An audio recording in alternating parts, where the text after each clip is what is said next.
Practicing forms, or katas, is useless and outdated. Check this out. This misconception, in my opinion, goes right along with the other misconception about traditional martial arts being ineffective in modern self-defense situations. As far as I know, practicing forms has been around since the very beginning of martial arts.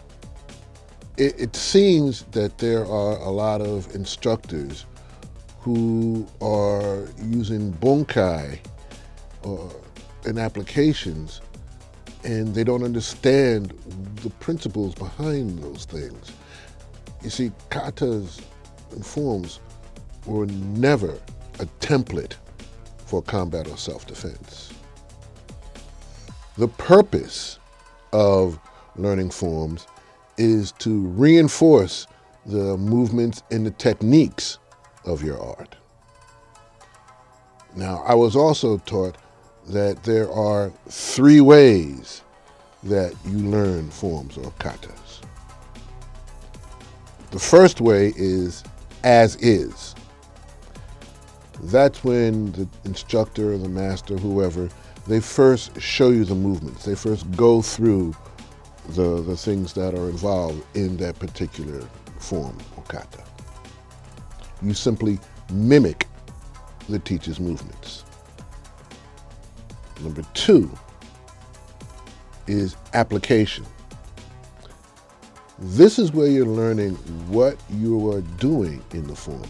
You learn that this movement is a block, that movement is a block-strike combination, rhythms of the attack. You're learning to apply the form's various techniques. And then we come to the 3rd step. The 3rd step is interpretation. This step usually occurs after you've been training for a number of years. It usually occurs after you've achieved black belt. Because of the knowledge you now have and the skill and the experience, you may start to see different applications of the techniques. You may see different implementations of your art's principles.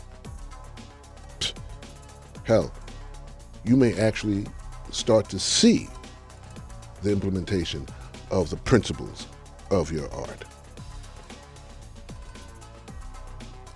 You do not change the forms. You don't change the kata.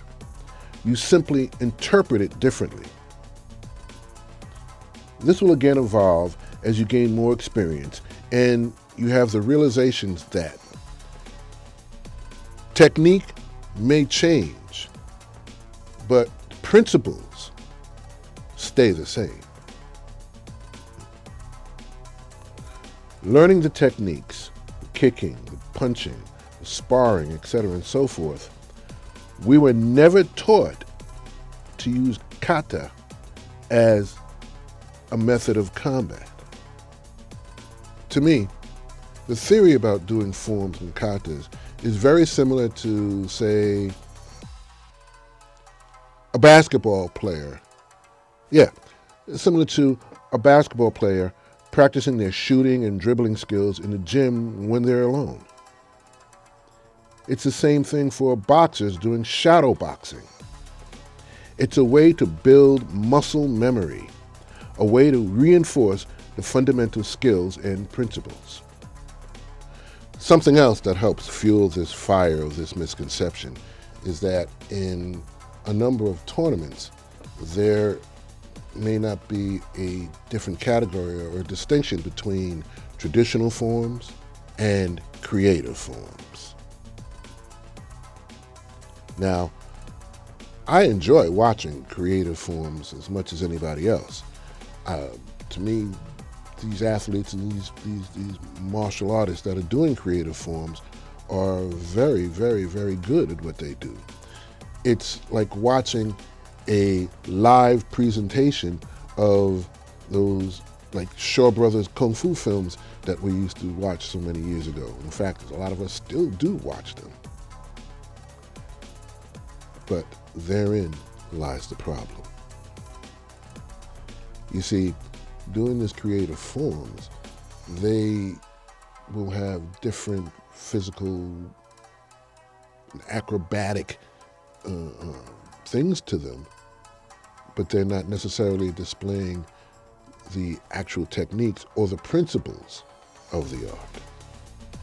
Creative forms are flashy. They're fun. But as I said, there's also things that, really would not work in an actual fight. Things like backflips, cartwheels, and what have you. Well, you're not going to do that if you're in the middle of a fight, especially if you're in an alleyway or, just out on the street. And we're not even going to talk about, some of the weapon stuff where you see these guys throwing their weapons and catching them. Well, it's safe to say that that would absolutely never happen on the battlefield. Catching and tossing a weapon, well, that's fun.